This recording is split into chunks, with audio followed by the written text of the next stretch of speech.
we can play, what? Absolutely. Did that girl in the blue hat remind you of someone? No. Oh, no, of course not. You haven't met her, so it wouldn't. Met who? Well, this girl I'm talking about. No. She's a wonderful girl. How's Angela? Don't talk to me about Angela. Oh, right. So, what do you think the fellow with the gammy leg from the war is going to do in Act 2? Your cousin Angela is an A1 scourge, if you must know. Oh, come, Tuppy. This is my favourite cousin you're talking about. You know she's given me the push. No. She has. Simply because I was man enough to speak out candidly on the subject of a ghastly hat she was chump enough to buy. What do you mean, full? Well, all I said was it made her look like a raccoon peering out from underneath a flower pot. Which it did. Yes, well, they're not awfully keen on fearless honesty, I find. Well, your cousin Angela certainly isn't. Not about hats, anyway. Anyway, I've been down at Bleaching Court for the last week. You know, trying to forget. It's Reginald Dalglish's place. I'm going to be staying there this weekend. Yes, I know. You'll be able to meet, Yes, well, never mind. Meet? Meet who? Cheers.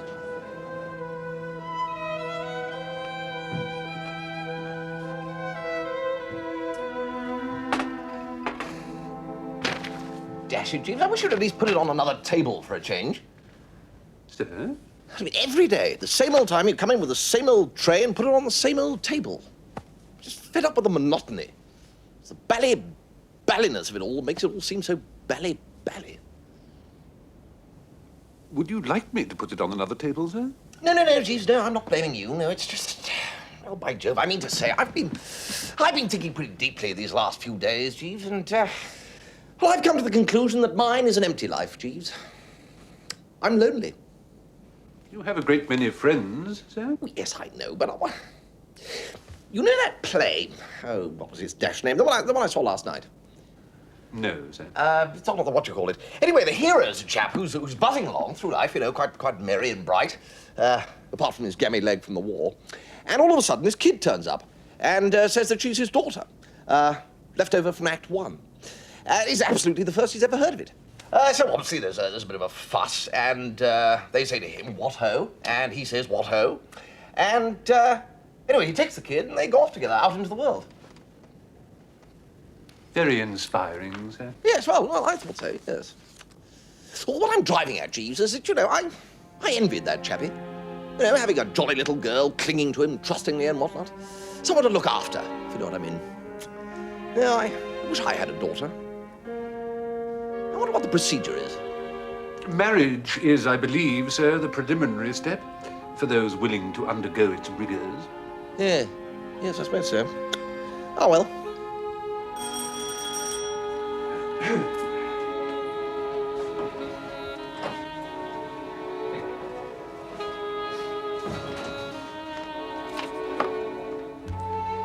Telegram for you, sir?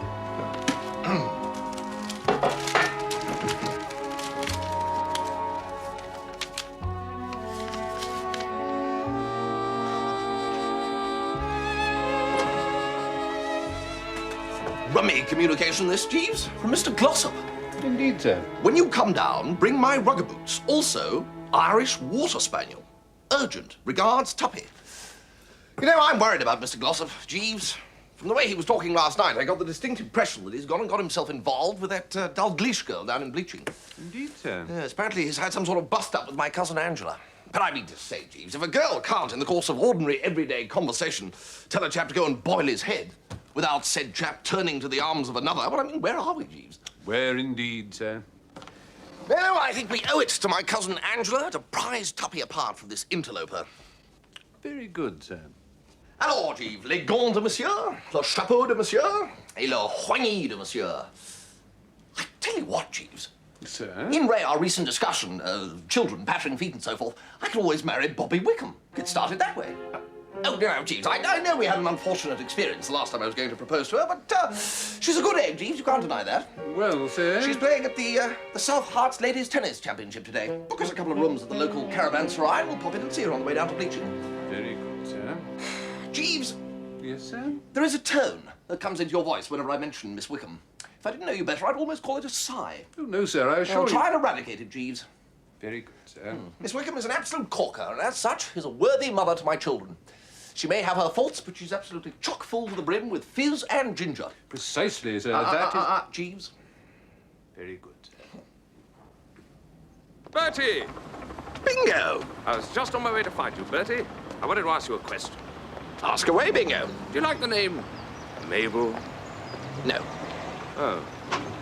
You don't think it has a certain music in it, like the wind rustling gently through the treetops? No. Oh. Oh, well, you wouldn't, of course. You always were a fathead without any soul, weren't you? Come on, I'll take you to have lunch with her.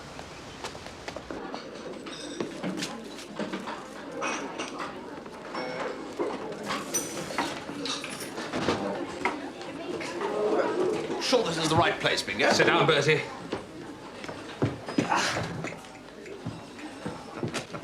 Aren't we going to wait for, Hello, Mabel. Hello. This is Bertie Wooster, a pal of mine. Pleased to meet you. Oh, hello, Mabel. You see, I'm wearing the tie. Suits you beautiful. What's it going to be today, then? I'll have my usual. Cocoa, feeling ham pie, slice of fruitcake and macaroon. You remember? Same for you, sir. No. I'll just have a roll of butter and a cup of coffee, please. Right.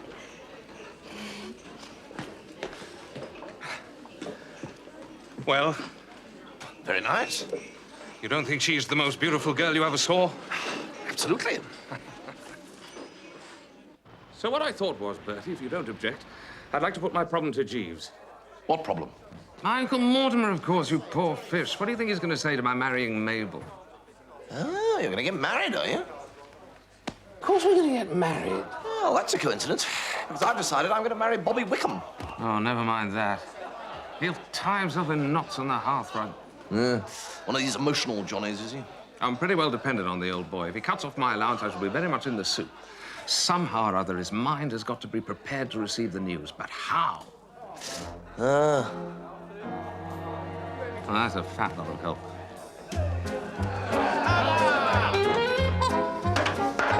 We'll soon have you sorted out, Bingo.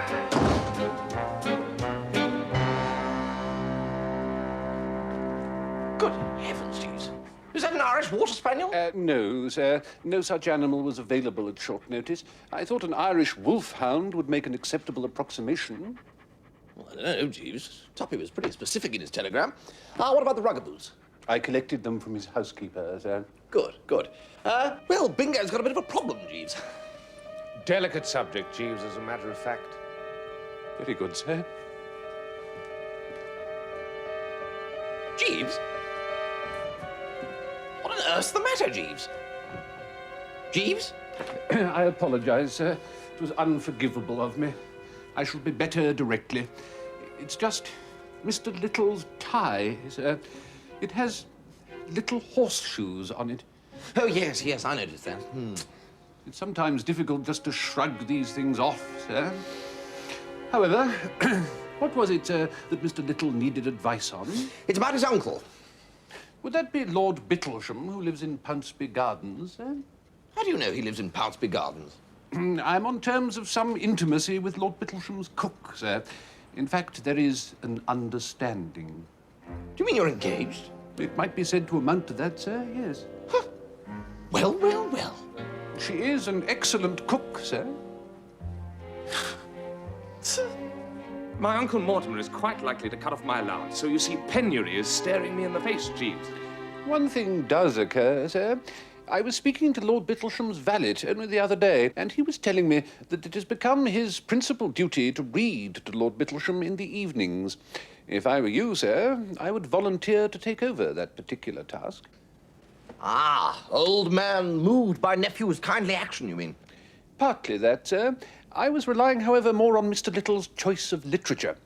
If you were to read to your uncle day by day a series of narratives in which marriage of young persons of inferior social status is held up to be both admirable and feasible, then I fancy it might prepare Lord Bittlesham's mind for the news that his nephew wishes to marry a waitress in a tea shop. Well, are there any books like that nowadays? Oh, a great many, sir. Have you never encountered The Courtship of Lord Strathmorlick by Rosie N. Banks? Nope. Nor Only a Factory Girl by the same author? Never.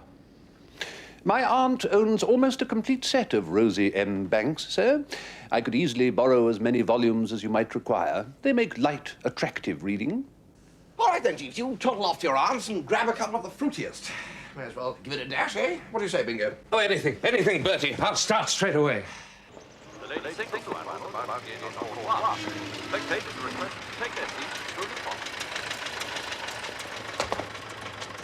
Right, take the luggage round to the hotel, Jeeves, and I'll see you later. Very good, sir. And wish me luck with Miss Wickham, Jeeves. I do, sir. I do.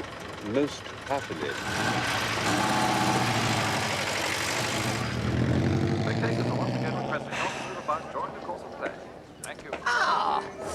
What ho, Bobby? Where on earth have you been, Bertie? My match starts in 5 minutes. This is my cousin, Clementina. You're to look after her till I've finished. Wish me luck. Well, Clementina. Was that your car that you came in? With the dog? Yes. My father's got a Bentley.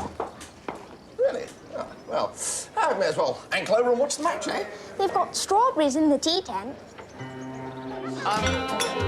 Excuse me. Strawberry.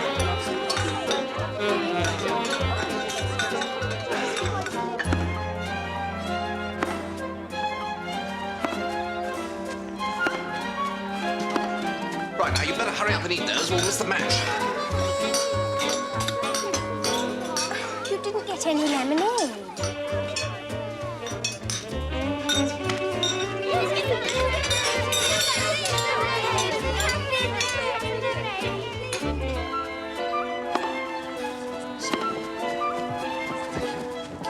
Sorry. Did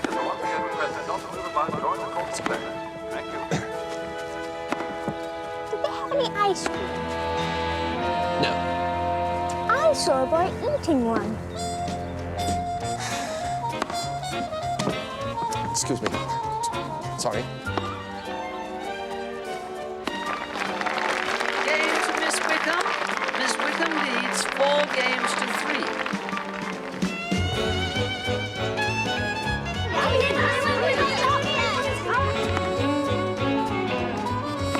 Excuse me. I'm so sorry. Sorry. Here again.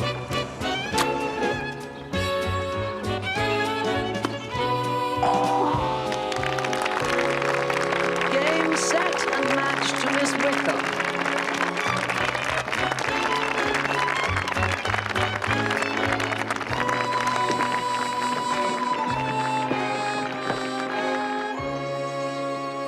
Terrific, wasn't it? You were wonderful. Well, awfully good of you to rally round, Bertie. Well, you're not going. I promised to take Clementina to tea. Oh, yes, yes. I expect you'll need some nourishment, yes. Bye-bye. But, Bobby, there was something I wanted to say to you. You can give me dinner at the Mariners if you like. Bye. This may well be it, Jeeves. It, sir? Pitching the woo, Jeeves. Not to rule out popping the question. The lights will be low, the wine will be flowing. I'm sure I wish you every good fortune, sir. I only hope that the dog will not impede your endeavours. Patrick? Patrick will be warmly ensconced in your room, Jeeves. It is, if you recall, sir, my evening off. I had promised myself a quiet evening with an improving book. Can't you spend an evening with an improving dog? He will pine for you, sir. He pined most pathetically this afternoon. He becomes excitable when he pines. Well, come along, Patrick.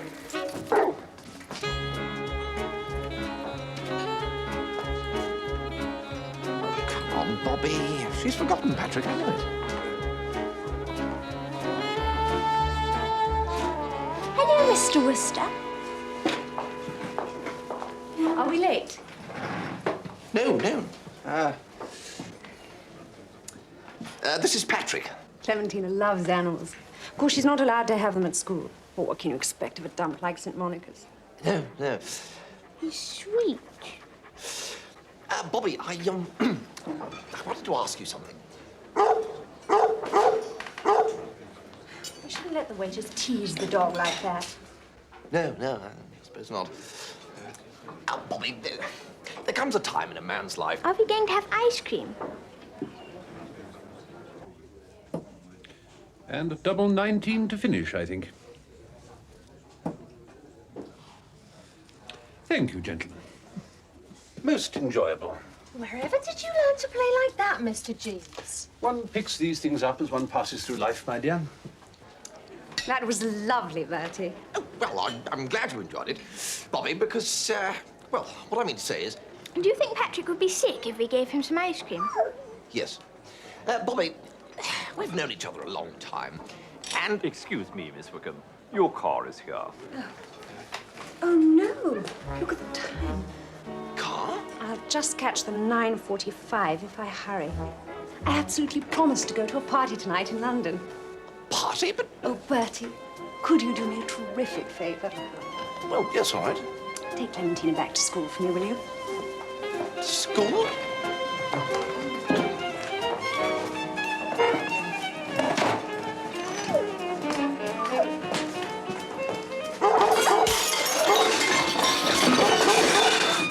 Oh, bless you, Bertie. You're an angel in human form. Well... Oh, there is one thing. One thing? Clementina's meant to be in bed. Oh, you didn't come out without leave. Oh, now, look, Bobby. Oh, you must learn not to fuss so, Bertie. Oh, I must I? It's perfectly simple. First, you need a good long piece of string. You know what string is, don't you? Certainly, as in string. Good. You take the string with you, and when you get to the garden, Clem will show you where you find the flower pots. Grab one of those and then go to the conservatory. Beside the conservatory, there's a tree. Climb this tree, and Hold on a minute. I really don't have time for you to keep on interrupting, Bertie.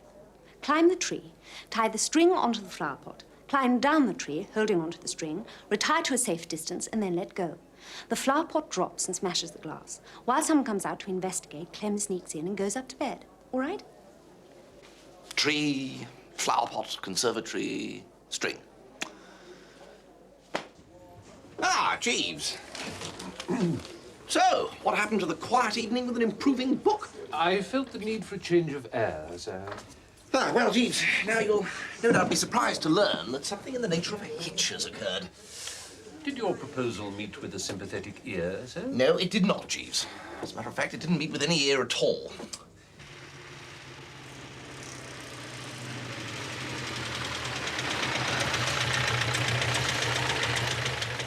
Right, now, as it's your night off, Jeeves, your part in the proceedings is simplicity itself. You just have to sit here and look after Patrick. Very good, sir. A thought has just occurred to me, sir. This is no time for thought, Jeeves. Come along, Clementina.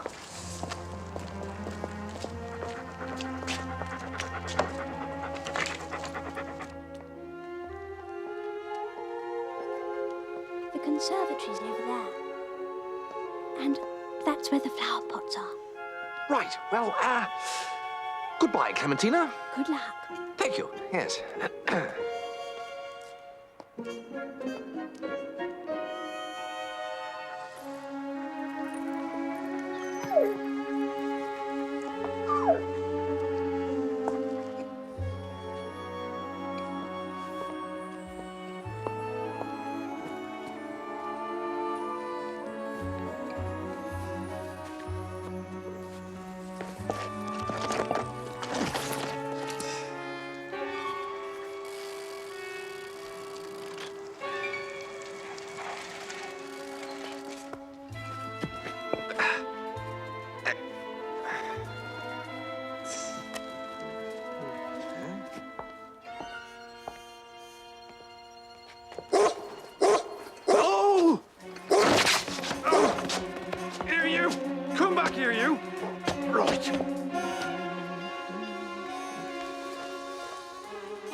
All right, come down out of there, you.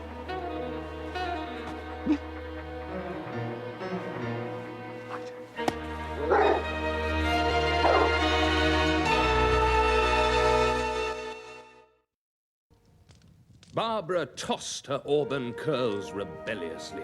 Her dark eyes flashed.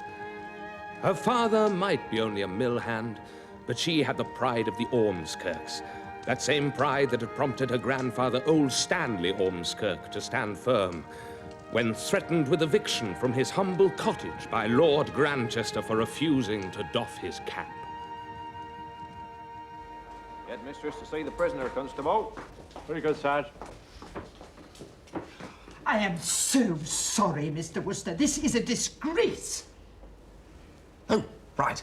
I shall be eternally grateful for the trouble you have taken. Well, you know. You have behaved with great courage. You identify this man, Miss Mapleton? Identify him?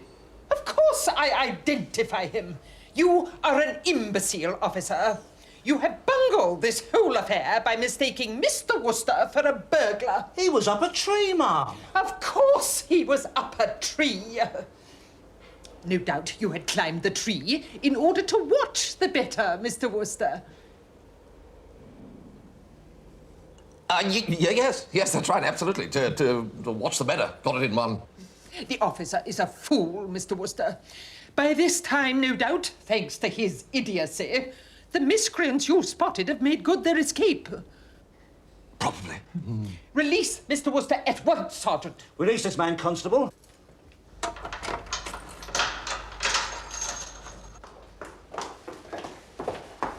Perhaps I should drive Miss Stapleton to the school, Zone.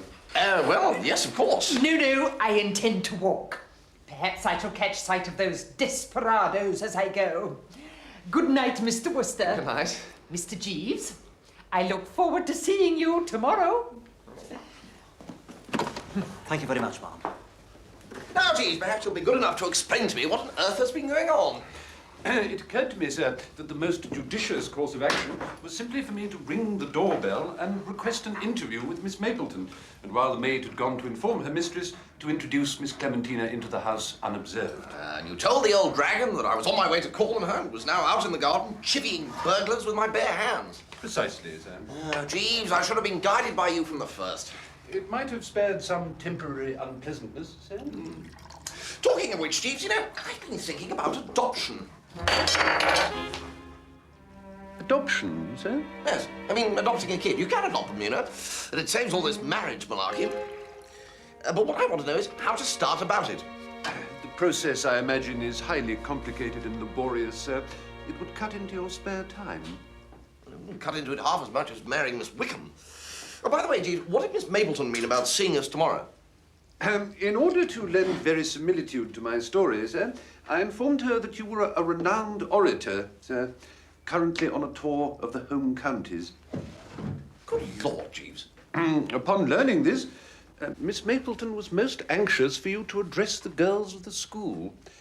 I didn't like to disappoint her. What? I hope I did the right thing, sir.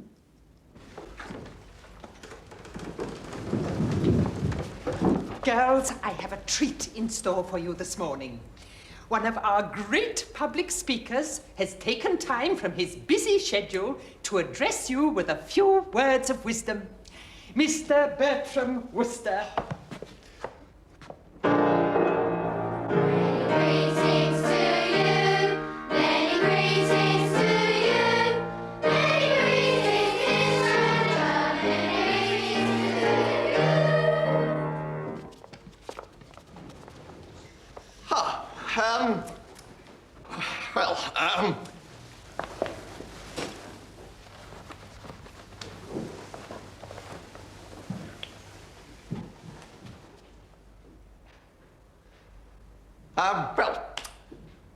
Ladies.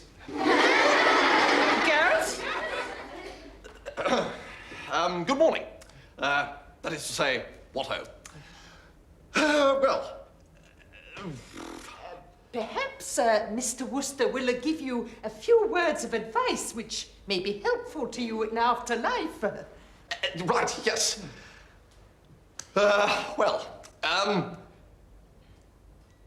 Yes, now, here's something that's often done me a bit of good, and it's something that not many people know.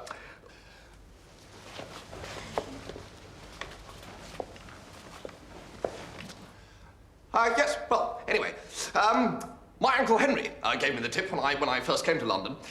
Never forget, my boy, he said, that if you stand outside Romano's in the Strand, you can see the clock on the wall of the law courts down in Fleet Street. Now, most people who don't know this wouldn't think it was possible, because there are a couple of hefty-looking churches in the middle of the road, and you'd think they'd get in the way, but they don't. You can, and it's worth knowing. You can win a lot of money, he used to say, by betting on it with fellows who haven't found it out. And by Jove, he was absolutely right. It really is a thing to remember. Yes, many's the quid I've won. Perhaps, Mr. Wooster, a little story might be in order. Some anecdote to illustrate the benefits of hard work, study, and healthy living. A story, right. If I can remember stories. Oh, yes, no, here's one I heard recently. It seems that there was this chorus girl, and she met this stockbroker. And he said to her... Oh, Mr. Wooster, wasn't that splendid, girls? We will now sing the school song.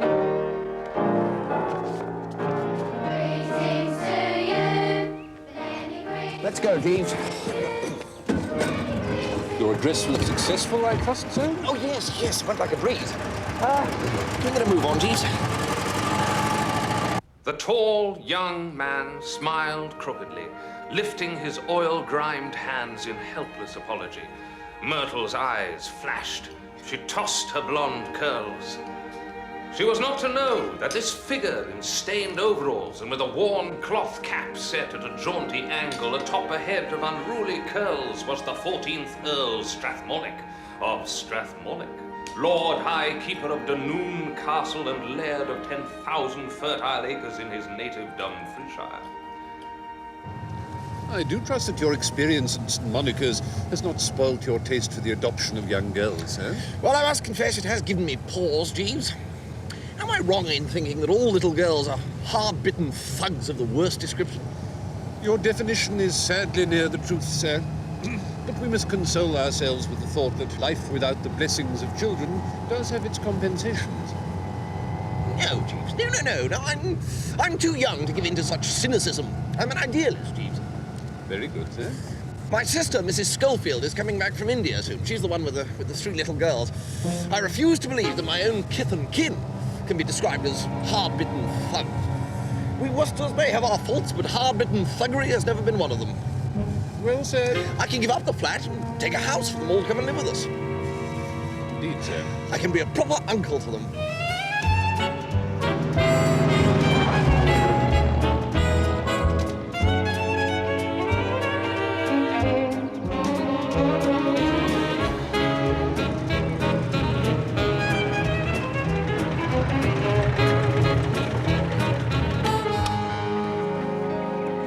The largish, corn-fed girl, Jeeves? Yes, sir. Typical tuppy fodder. Even at this distance, one can tell that his ears are distinctly pinkish.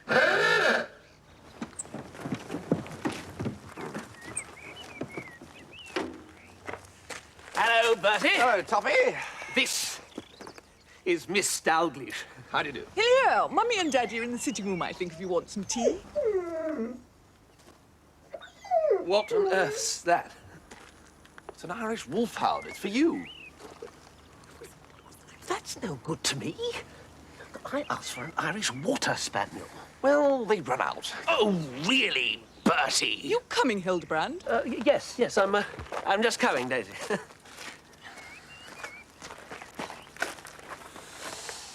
Sinister, Jeeves.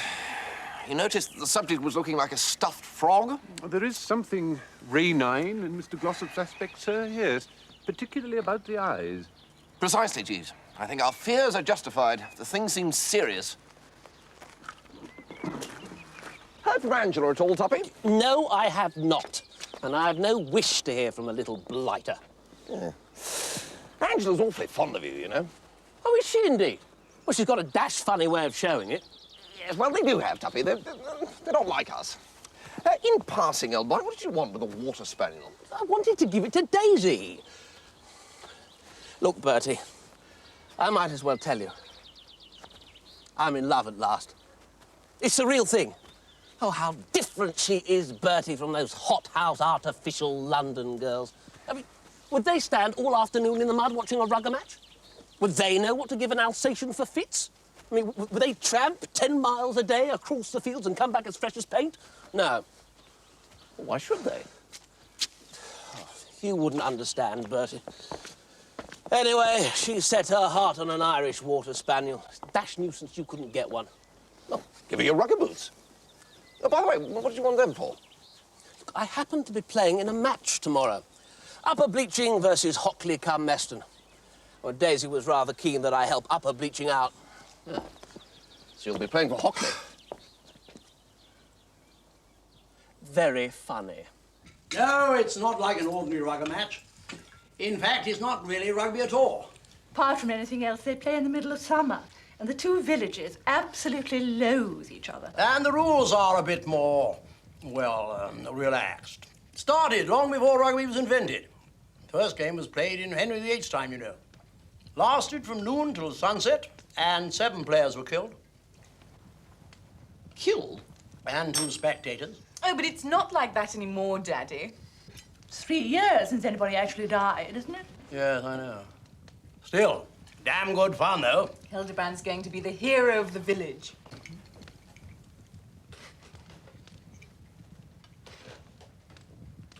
Eileen tossed her dark curls scornfully. Perhaps she did only work in a cigarette shop. Perhaps her dress was thin, cheap cotton, and patched and worn, too. Nevertheless, she had her pride. The name Ormerod was an old one. Since time immemorial, there had been Ormerods in Blackchester. What did she care for the Fazakalis with their fancy ways?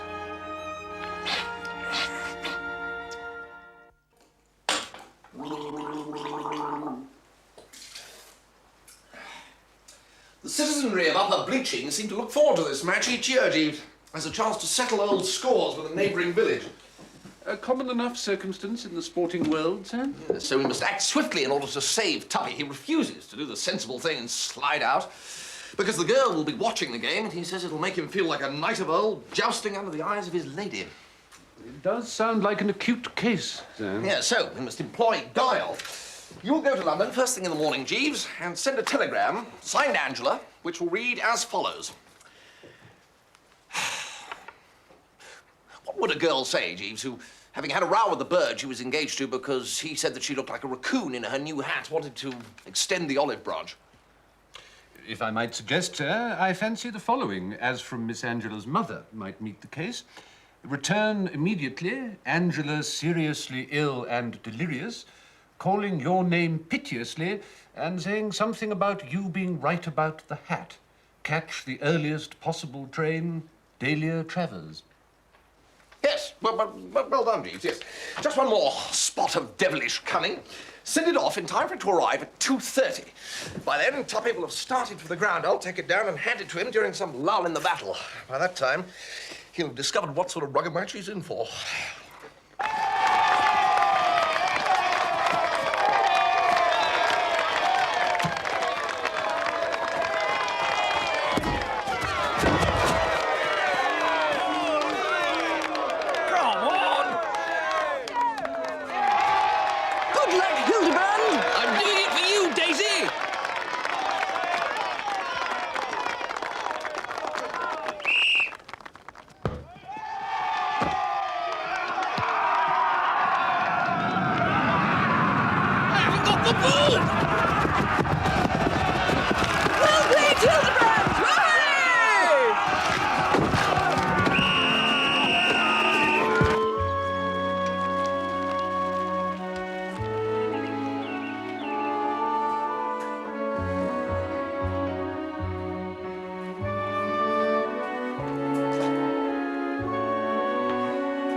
Got an urgent telegram.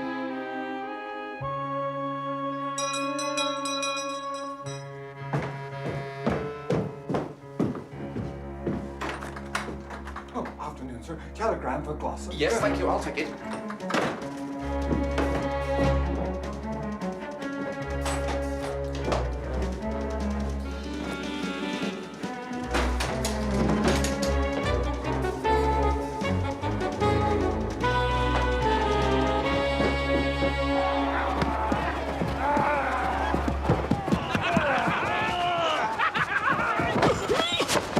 Where do you think you're going, Shorty?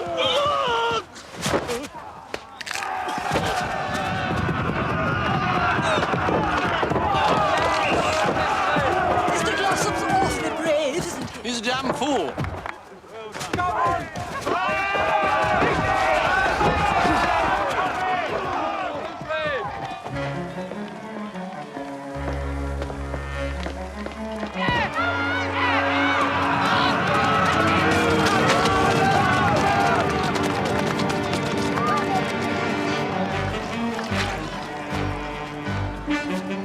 How's it going? Quiet match so far.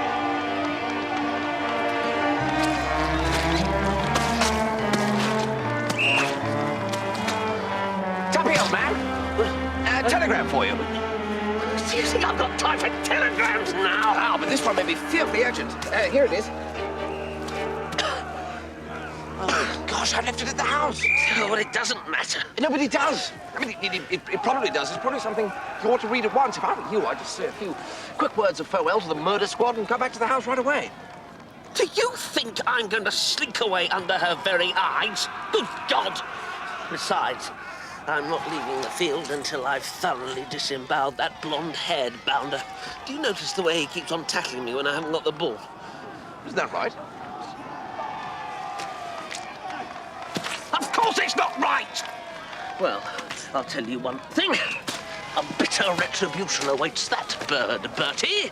From now on, I'm going to assert my personality. What? No, Tuppy, I really think you ought to come and read the telegram.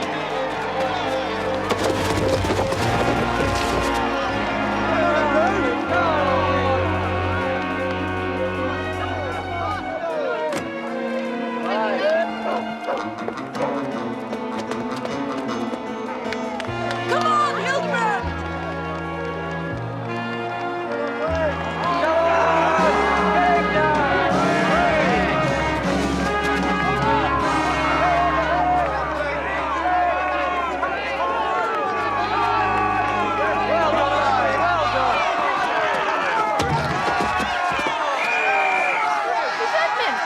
It's a try! It's a try!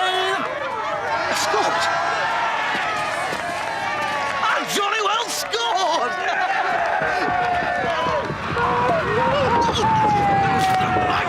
My leg! First time anyone scored since 1883!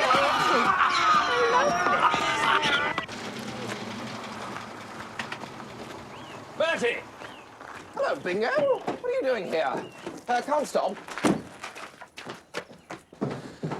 Bertie, you've got to come back to London with me. Why? You've got to have lunch with my uncle tomorrow. Why should I have lunch with your uncle? Because he wants you to. Me? Doesn't know I exist. Oh, yes, he does. I've told him about you. Oh, what have you told him? Oh, various things. Where's Daisy? She's not here, old chap. I had to go to London. I'll tell her you were asking. Well played, by the by. What did she go to London for? Well, she got this message.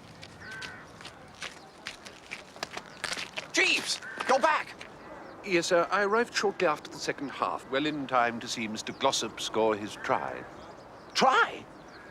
Oh, my gosh, Jeeves, well, that means we've failed. Miss Dalgleish will be all over him, calling him a hero. I doubt that, sir. Really, Jeeves? I say, Jeeves, that wheeze of yours of reading to my uncle was an absolute corker. Thank you, sir. Excuse me. Tuppy, what happened? I've broken my leg, that's what's happened. And she wasn't even there. Hello, Tuppy. Haven't seen you for ages. I've met this most wonderful girl, Tuppy. Mabel, her name is. I mean, you wouldn't believe how beautiful she is. I sweat myself to the bone for her sake. I allow a mob of homicidal lunatics to kick me in the ribs and stroll about all over my face. And what do I find? She hasn't even bothered to stay to the end of the game. Mabel's very fond of football. Oh, no. She gets a message from someone in London who tells her he's got an Irish water spaniel for sale. So, of course, up she pops in her car, leaving me flat. Mabel's brother plays for Woolwich Arsenal, as a matter of fact. Oh, thank you, Jeeves. Might I inquire, sir, are we proposing to return to the metropolis tomorrow? Yes, I think so. Any particular reason? I have an appointment tomorrow afternoon that I'm anxious not to miss, sir. It was you, wasn't it, Jeeves? Sir? Who told Miss, what's her belly name about the alleged water spaniel? Yes. Yes, I thought I detected the touch. You knew she'd go buzzing up to London and miss the game? Yes, sir. Yes, and you knew how Tuppy would react. If there's one thing that gives a jousting knight the pip, it's having his audience walk out on him. Very true, sir.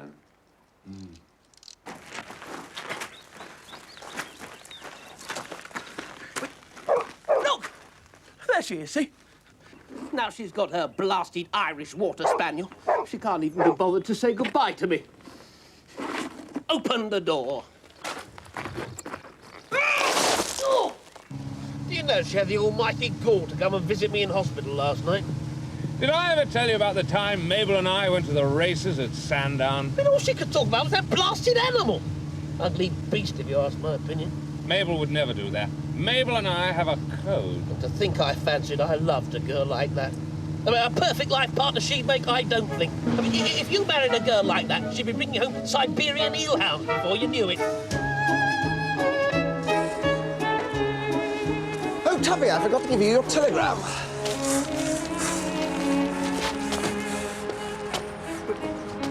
Oh, what a wonderful girl she is. Who's that, Tuppy? Well, Angela, of course. Oh, really? Oh, she understands me, Bertie. Understands me like no other girl in the world.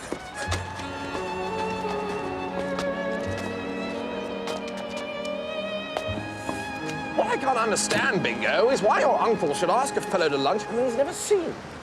Well, to tell you the truth, Bertie, I want you to spring the news on him about my marrying Mabel. Haven't the nerve myself. What?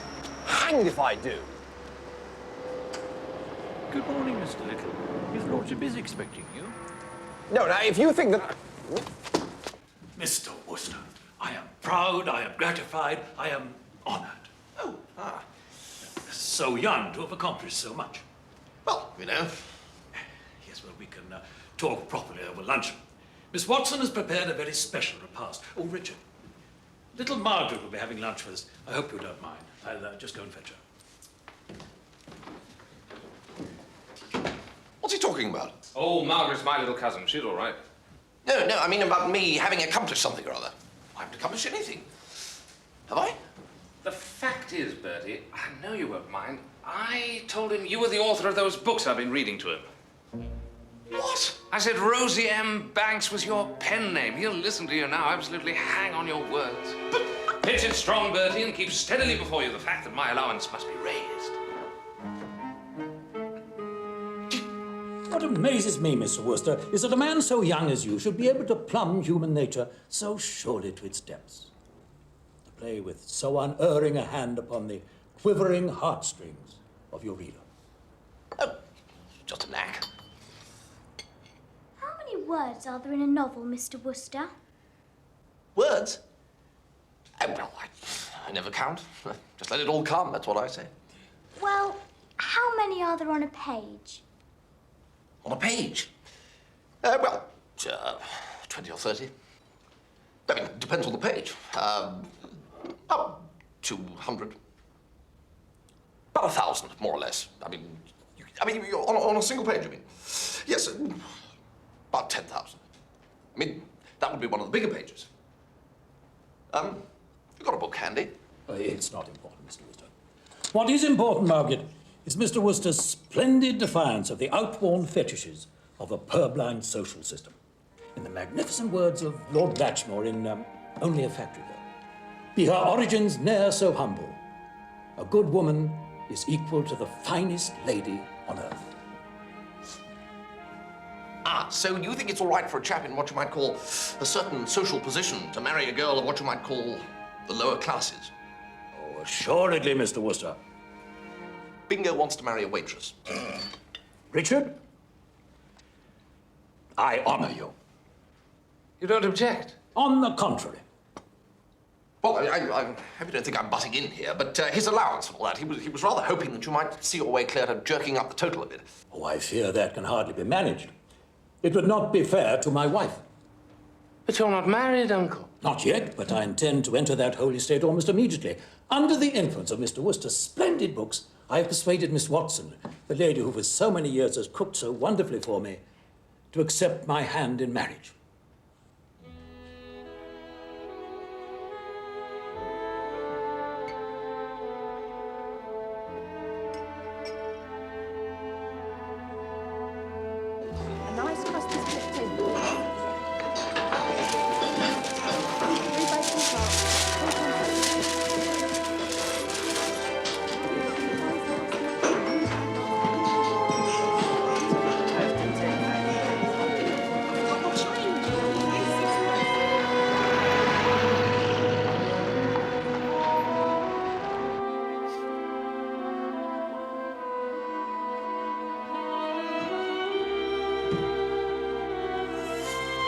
what, Jeeves? No, sir? This is jolly nice. I mean, looking at the clock and wondering if you're going to be late with the good old drinks and then you coming in with a tray always exactly on time and shoving it down on the table and then biffing off, and then the next night coming in, shoving it down, biffing off, and then the next night. Gives one a sort of safe, restful feeling. Soothing, that's the word. It is soothing, isn't it, sir? Nevertheless, Jeeves, I must ask you to brace up and bite the bullet. I'm afraid I have bad news for you, Jeeves. That scheme of yours about reading those books to Bingo's uncle, well, I'm afraid it's blown out of fuse. They did not soften him, sir? They did, Jeeves. That's the whole bally problem. I'm sorry to say that your fiancée, Miss Watson, the cook. Well, the long and the short of it is, Jeeves, that she appears to have chosen riches instead of honest worth, if you know what I mean. Sir? Well, she has handed you the mitten and gone off and got engaged to Lord Bittlesham. Indeed, sir.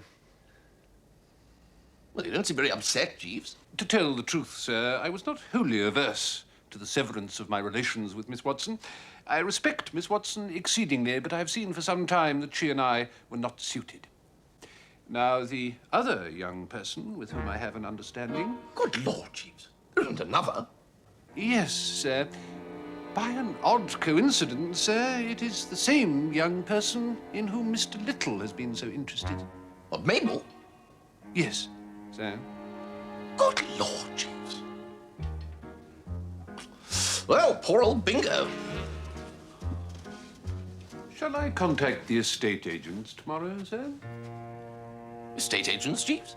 I understood that it was your intention to take a house of sufficient size for Mrs. Schofield and her 3 young ladies to live with you. Oh, no, no. Hold on. No, that's all off, Jeeves. No, young ladies, fiends, Jeeves, fiends, every one of them.